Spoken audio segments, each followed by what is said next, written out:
Hamdan wa syukran lillah, salatan wa salaman alaika ya Rasulullah, la haula wa la quwata illa billah, amma ba'du. Jamaah salat maghrib yang insyaallah sama-sama dimuliakan oleh Allah Subhanahu wa taala. Malam ini Allah masih melimpahkan rahmatnya kepada kita bersama. Insyaallah nikmat terlimpah juga kepada kita bersama. Semoga kita mampu untuk mengaplikasikan rahmat, nikmat, dan hidayah dari Allah Subhanahu wa taala. Mari pada malam ini kita awali bersama dengan membaca basmalah dalam tadabbur ilmu pada malam ini. Bismillahirrahmanirrahim. Yang kedua, saya ingin menyampaikan produk Muhammadiyah yang insya Allah ini sudah tidak mendunia seluruhnya. Turki, Rusia, beberapa negara itu sudah menyetujui ini. Jamaah sudah punya kalender Hijriah ini? Belum? Mana ada tamu kita tadi dari Dewan Dakwah. Lah beliau. Masa Dewan Dakwah sudah punya duluan, Muhammadiyah tidak punya? Beliau yang mengedarkan awal. Ini Muharram. Jadi ini Ibu, Bapak, ini adalah kalender tunggal yang dipakai Muhammadiyah setelah mulai tahun ini. Jadi tanggal Nasraninya kecil. Jadi ini Muharram. Kemudian di belakangnya ini Safar sampai Dzulhijjah. Jadi ini yang ada abu-abunya itu puasa sunnah. Jadi tidak usah mencari kapan Yaumul Bid, kapan Senin Kemis, kapan yang dimuliakan. Ini sudah ada semua. Yakin tidak punya Muhammadiyah? Pak Farman mana Pak? Belum mengedarkan. Kalau pusat sudah mengedarkan Pak Nggih. Sudah ditangkap Dewan Dakwah kok. Ya. Begini. Kalau tidak punya ini ya terus bagaimana puasa sunnahnya? Cari antara kalender satu dengan kalender lain mesti berbeda. Ini dunia sudah. Saya serahkan, saya ini mengambil dari pusat karena inisiatif beliau dari Dewan Dakwah itu diedarkan.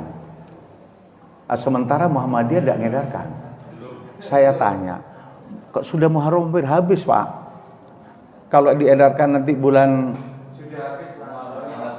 habis nantinya. Saya tanya, diapakan Pak? Gitu. Oh diginikan, saya coba. Kemudian saya bikin 20 ini. Saya serahkan Pak Parman untuk diberikan ibu-ibu yang mungkin biasa berpuasa, bapak-bapak yang mungkin biasa berpuasa, yang biasa melihat, silakan dibagi aja. Ini Pak Parman, 20 set. Lebih baik menurut saya itu besok di laminating ya bahasanya, laminating, laminating. Jadi kalau tidak kena air harus di scan. Gini aja, kalau nanti kurang ibu-ibu jamaah itu nanti biar di scan lagi. Di scan karena nyekennya itu satu hari tidak boleh lebih 3 set. Karena kalau dilebihkan anunya rusak. Apa yang namanya Pak? Warnanya buram dan printnya rusak. Bapak Ibu yang dimuliakan Allah, kemarin kita sedikit berbicara tentang masalah syariat fikih agar tidak terjadi simpang siur.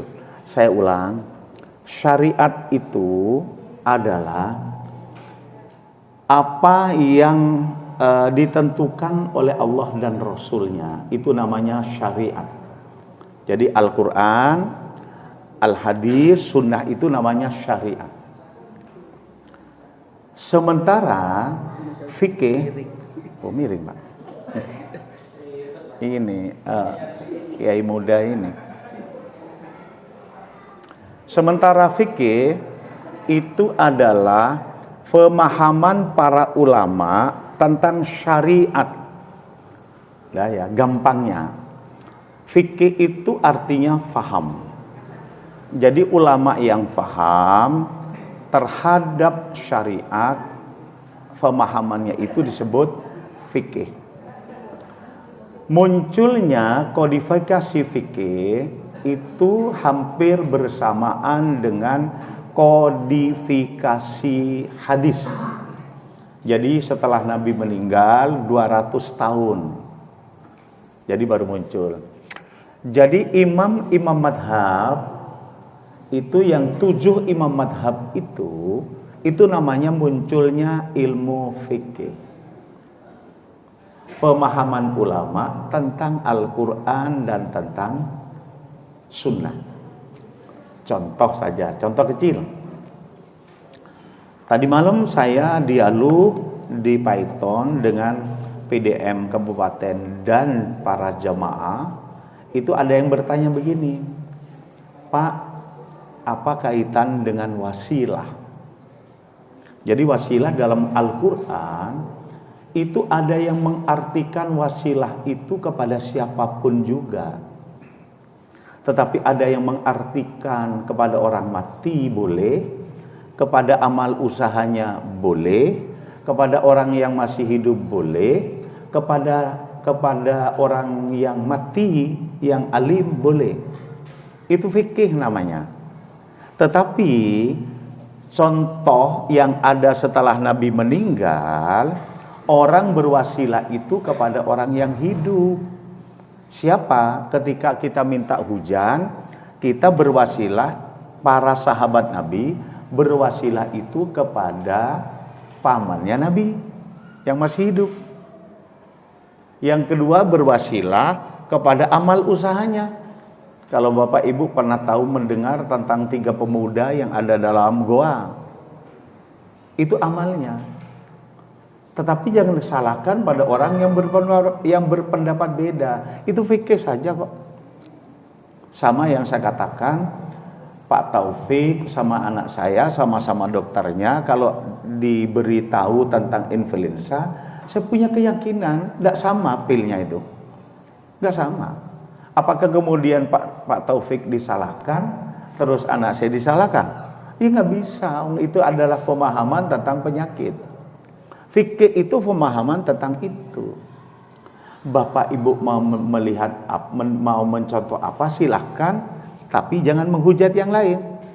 Nah, kalau Muhammadiyah pendekatan untuk Al-Quran itu pakai bayani, pakai burhani, pakai irfani, itu Muhammadiyah. Jadi kalau orang Muhammadiyah mau mendekati tentang Al-Quran pakai metodologi itu. Matur nuwun Pak. Cek banyaknya. Faham ya? Jadi ketika para dai Muhammadiyah mengadakan pendekatan burhani, pendekatan bayani sama irfani, itu Muhammadiyah. Kalau NU pendekatannya beda, dia pakai Asy'ariyah, dia pakai 4 madhab, tapi kenyataannya pakai 1 madhab, Imam Syafi'i. Imam Syafi'i dengan Syafi'iyah tidak sama. Nantilah pelan-pelan itu, pelan-pelan. Lebih baik kita mengadakan pendekatan pada Allah dulu. Nanti enaknya itu kita dialog paling tidak 3 menit aja. Kenapa? Karena kemarin di kabupaten itu banyak ungkapan-ungkapan yang ternyata audien jamaah itu tidak paham betul. Hal kecil yang itu harusnya sudah tahu, ternyata beliau tersimpan. Malu katanya untuk bertanya. Tidak usah malu, agama kok. Lah sekarang saya ingin mencoba begini. Mari kita menakar indeks prestasi kita di dunia ini kayak apa besok.